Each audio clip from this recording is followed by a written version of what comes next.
about. Okay, act natural. Just act natural. Nothing's changed. The only thing that's changed is camera setup and microphones. What do I do with my hands? What do you do with your hands? You can fucking jerk off if you want. Ladies and gentlemen, my friend Matt. Hello, Malcolm. So I want to talk about hunting. Like when I think of you, we could get into like how we met and stuff like that. But knowing you as well as I do now, I think when I explain or like describe you to other people, I am very proud of your. I'm like, dude, he's a fucking gnarly outdoorsman. He's like an encyclopedia. I'd describe you as an encyclopedia for outdoors. I try. And then I know you don't know, so I just make some stuff up. Yep. Ducks have 3 legs. You just can't see the 3rd leg. Did you know that? Oh, whoa. Yeah, and I believe whatever you tell me. They have land legs and water legs. yeah. What was growing up in West Virginia like? I mean, I guess it was like growing up like anywhere else. I mean, I'm from a little town, and I grew up outside of town. Especially then, it was even more outside of town. So I don't know. I grew up good. I grew up on a farm with a bunch of horses. My granddad was into race horses, so I guess that's how I got good spending time alone, because I grew up away from everyone. So I guess unlike living in the city, I didn't get to go ride a bike down to my friend's house. That was a huge part for me. I just had me and my BB gun. All the squirrels. Squirrels and Tweety birds are not safe.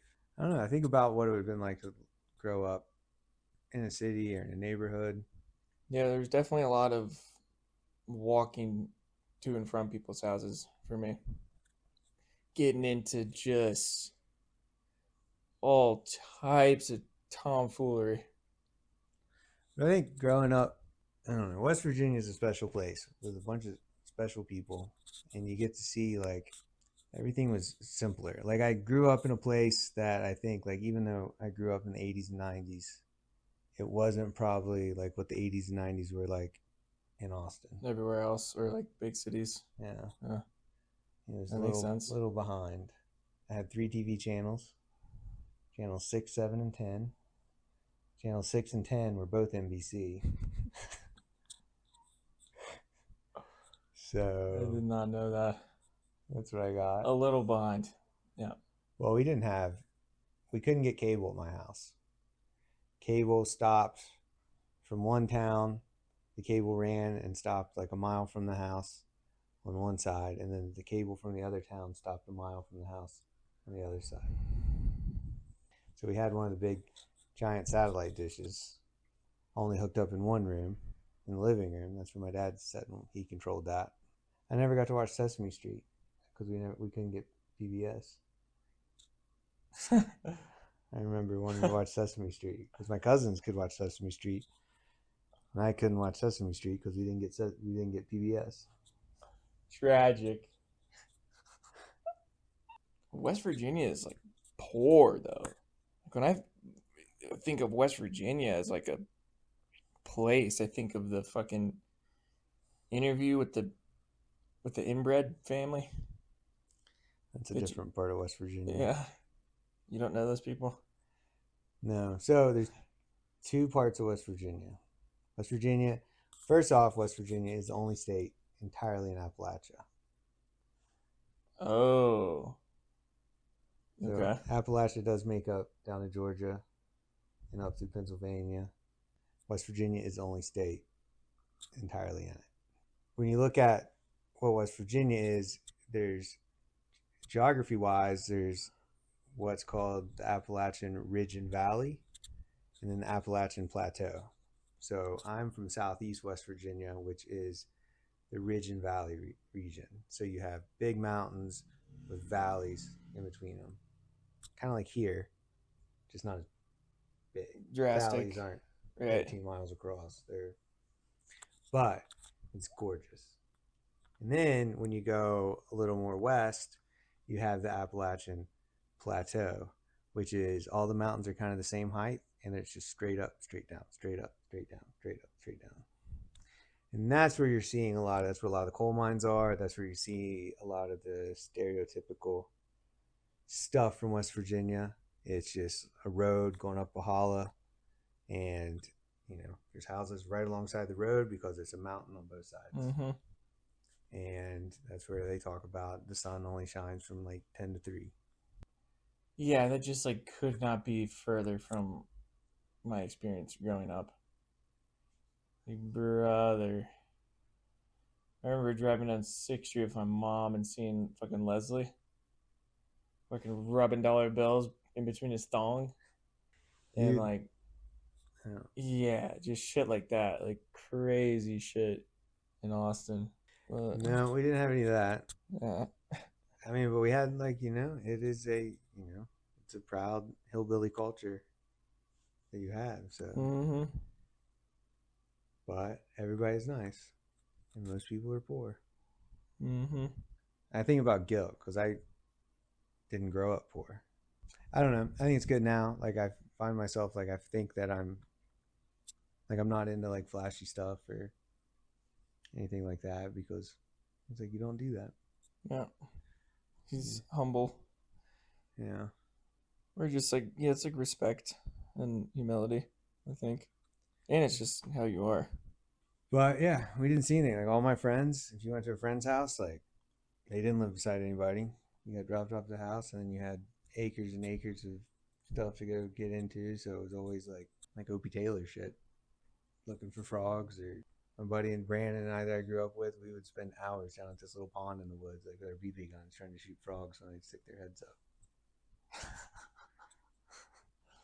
Like that was what we looked forward to. How old were you when y'all would do that? I don't know, 9, 10, 11. And then we get big enough where we got bro. we got real guns. And that's where it started to turn into where you are now. What do you mean? Like with hunting. No, hunting started with, my obsession with hunting might be underlined in trauma, but so growing up, we had department stores is what my family did. And in our department stores, we had a big sporting goods section. You would have all the mounts everywhere, all the taxidermy, and then everybody would come there. Like, so anybody that hunted or fished would come to our store to get any of their equipment. And then also we were a check station. So anytime that anybody killed a deer in West Virginia, you have to check the deer in. You have to go to a station, check it in, and then you get your tag. Like out here, you don't have to do that. Mm-hmm. So you're always having people coming in, talking about hunting. All my dad ever did was hunt and fish. He never did anything else. He never watched sports, never played sports. Even when I played sports when I was younger, my dad never, I don't think ever went to my games. I think maybe I saw him like at an inning in Little League. I didn't know you played baseball. Yeah. But he'd always go hunting. And I just remember being little, just being so excited for him to come home and see if he got anything. So I got into it. My mom didn't want me. My mom made a deal with my dad that when I was born, I wasn't allowed to touch a gun until I was 16. And I got my first gun when I was 5 for Christmas. So I started hunting right then. Squirrel hunting. And I killed my first deer when I was 7. Oh, I didn't realize you were 7. I thought you were like 12. In that picture I showed you? Guess I didn't realize how tiny you were. And I don't know. So, I mean, the trauma is like, I think that's where I get approval from my dad. And then that just grew to where, because I started hunting at such an early age, and hunting and fishing is such a big part of the culture in West Virginia. Everybody hunts and fishes. There's a few people that don't, but like they're the outliers. Mm-hmm. Going up through school, especially when you get into like 5th grade, 6th grade and up, opening day of deer season, there was not a single boy in school. Damn, dude. So when I was younger, rifle season for deer started the Monday of Thanksgiving week, like Thanksgiving break. But at that time, we only got we had to go to school Monday, Tuesday, and then we get Wednesday, Thursday, Friday off. That was our Thanksgiving break. Nobody went to school on Mondays, that Monday or Tuesday, because everybody was deer hunting. And at a certain point, the state changed it and gave us the whole week off because nobody was coming to school anyway. So not only did like hunting get my dad's approval, hunting is what got me approval at school. You fit in, but I see what you're saying. Yeah. You're always talking about hunting, and you're always talking like bragging about like what you got or Yeah. what you did. And I was fortunate enough a lot of times to kill good bucks. And of course, my dad's been everywhere. He's got a giant Kodiak brown bear in our house and all kinds of stuff that he's gone on these great adventures. So it's just like growing up, dreaming about doing the same thing. Like, I want to go into these crazy places and hunt. That makes sense. Other than that, I was growing up in West Virginia. We didn't live in coal country, so it was mostly, you had your professionals like your doctors and lawyers and your school teachers, but then it was mostly like farmers, a lot of cattle farms and agriculture. You know people who work in the mines? I had friends that once we grew up, they went and got jobs in the mines. You still talk to them? No, my one friend who did a lot of work in the mines, he's gone now. Really? Yeah. How'd that happen? Heart attack. Okay, well, it wasn't work related. I think it was drug related. But no, like the thing is, coal mining changed, so that it got harder for people to get jobs because underground mining became less of a thing. Like there were still places that did underground mining, but a lot more of it was became like strip mining, surface mining type stuff. Mm-hmm. A lot less Deep doing the deep mines. under. Yeah. That sounds so fucking scary, dude. And so dangerous. And half of those dudes are fucking, have either been working in it for like forever or they're like 20 years old. Yeah, I mean, you can make a lot of money. I used to be able to make a lot of money. And I don't know a whole lot about it because I haven't been, I wasn't around that kind of thing.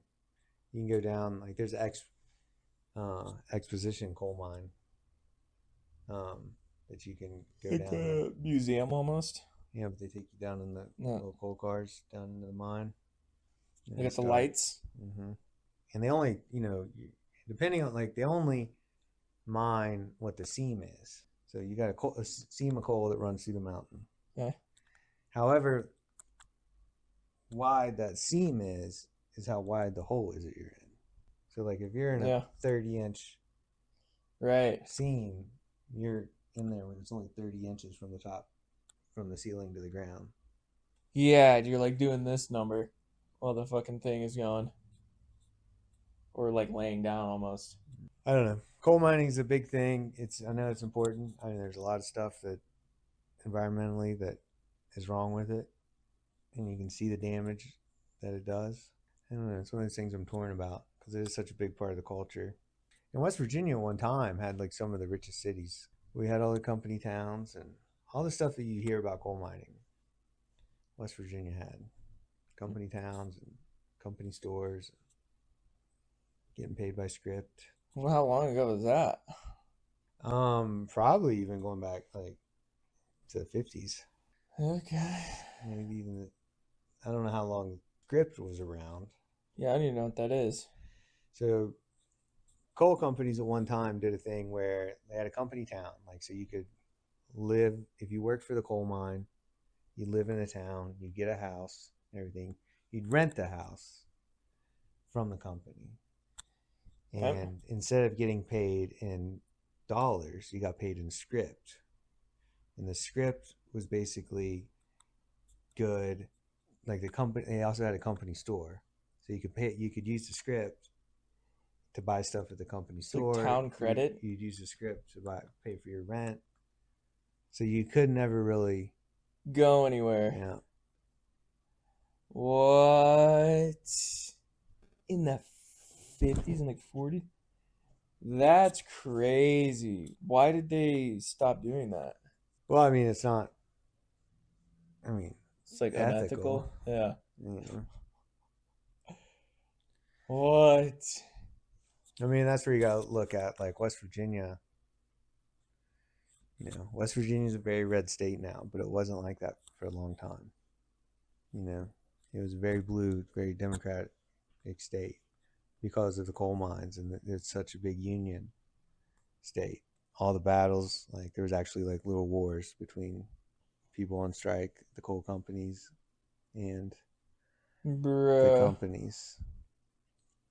There's Matewan. Matewan was a big thing. I should have brushed up on my history before we did this. Oh no, we just kind of dove right into it.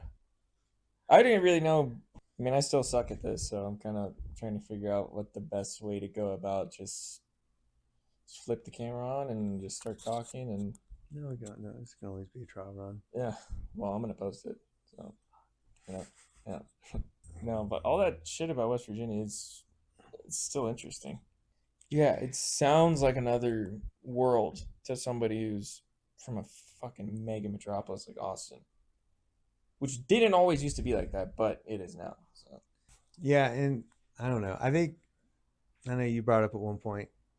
I think you said something about like how when I see or I meet somebody from West Virginia, I always get excited. Mm-hmm.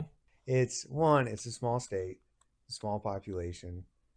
There's a good chance we know somebody, Mm-hmm. but it's also West Virginia was such an isolated part of the country because of the mountains.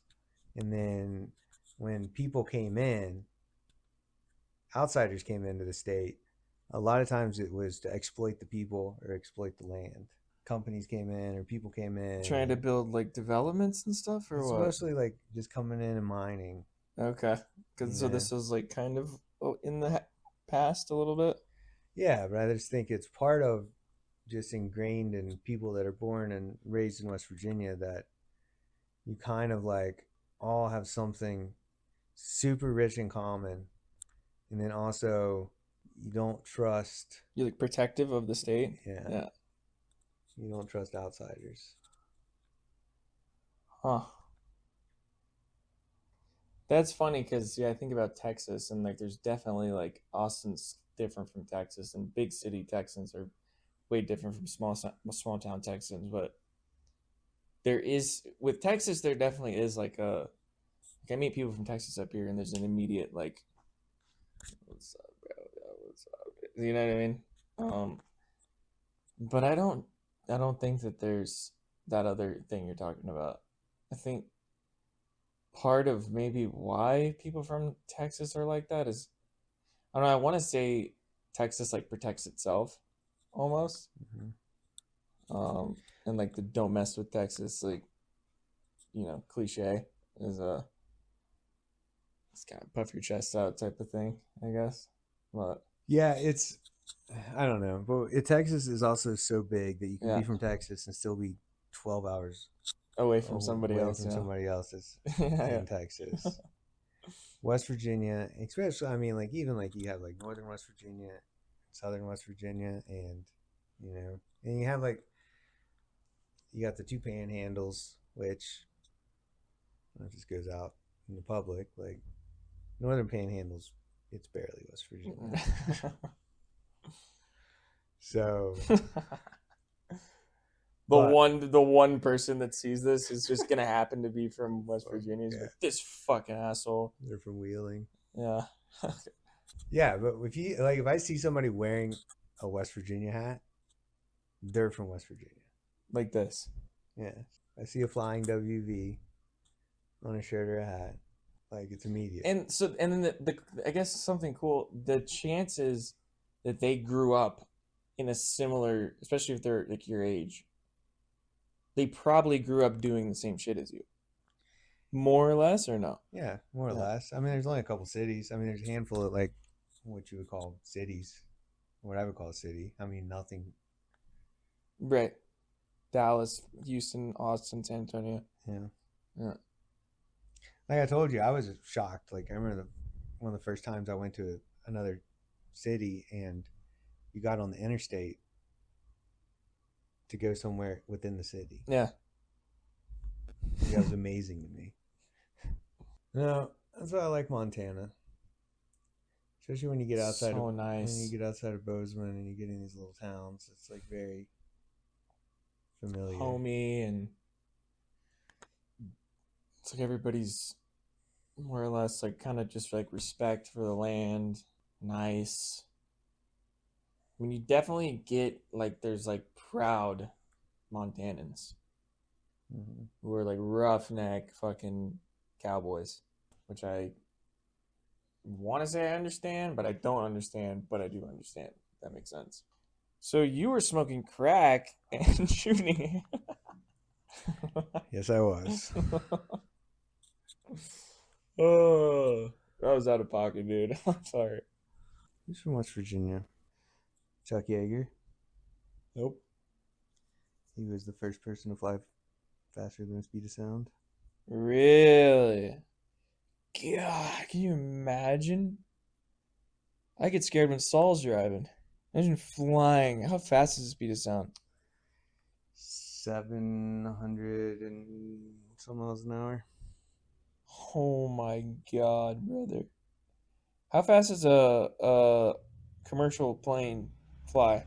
300?